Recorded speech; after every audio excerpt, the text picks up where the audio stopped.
తాజా అంశాన్ని చూస్తున్నాం. ఎంసెట్ 2 లీకేజీలో మరో దళారిని సిఐడి అదుపులోకి తీసుకుంది. తాజా వివరాలు మా ప్రతినిధి నగేష్ చారిని అడిగి తెలుసుకుందాం. నగేష్, చెప్పండి, ఎంసెట్ 2 ప్రశ్నాపత్రం లీకేజీ కేసులో మరో దళారిని ఎక్కడ అదుపులోకి తీసుకున్నారు? దర్యాప్తు ఎలా కొనసాగుతోంది?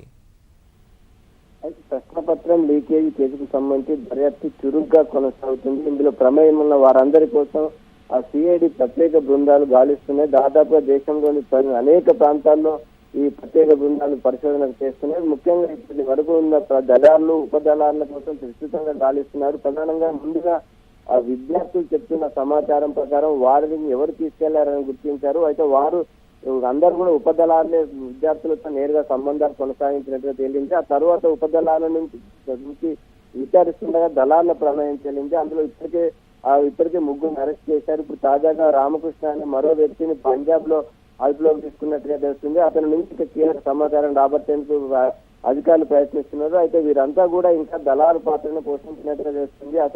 అసలు సూత్రధారి ఎవరనే విషయం పైన ఇంకా ఉత్కంఠ కొనసాగుతూనే ఉంది. వీరంతా కూడా తమకు పలానా వ్యక్తి ఆ ప్రశ్నపత్రం ఇచ్చారు, తాము కేవలం విద్యార్థులను తీసుకొచ్చే వరకు తమ ప్రమేయం అని చెప్తున్నారు. కాబట్టి అసలు సూత్రధారి ఎవరు, అతనికి ఆ ముద్రణాలయం నుంచి ఆ ప్రశ్నపత్రం ఏ విధంగా వచ్చిందనే విషయం పైన ఆ సిఐడి అధికారులు తీవ్రంగా కసరత్తు చేస్తున్నారు. ఎందుకంటే ఆ విషయం తేలితే దాదాపు ఈ కేసులో దాదాపుగా ఒక దర్యాప్తు కొలిసి వచ్చే అవకాశం ఉంది. కాబట్టి ప్రధానంగా దానికోసం విస్తృతంగా దృష్టి సారించారు. మరోవైపు ప్రభుత్వం నుంచి అదేవిధంగా ముఖ్యమంత్రి కూడా ఈ విషయాన్ని త్వరగా తేల్చాలి, ఎందుకంటే లక్షల మంది దీని పైన ఉత్కంఠగా చూస్తున్నారన్న విషయం పైన చెప్పడంతో పోలీసులు కూడా దానికోసం తీవ్రంగా కసరత్తు చేస్తున్నారు. ప్రస్తుతం రామకృష్ణ దళాలను అరెస్ట్ చేశారు. రామకృష్ణ ఉపదళాల ద్వారా ఒక అనేక మంది సుమారు 15 మంది విద్యార్థులను ఆ ప్రశ్నపత్రం ఇచ్చినట్టుగా తెలుస్తుంది. దాదాపుగా సుమారు 2 కోట్ల రూపాయల వరకు అక్రమంగా ఆర్జిస్తున్నట్టుగా భావిస్తున్నారు. దాన్ని వివిధ కోణాలు ప్రశ్నించే అధికారులు దానికి ఏర్పాట్లు చేస్తున్నారు. మరి ఇప్పటికే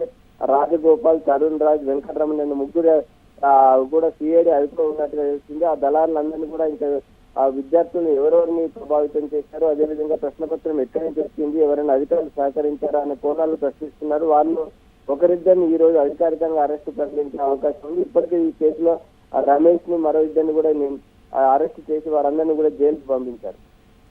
ధన్యవాదాలు నాగేష్.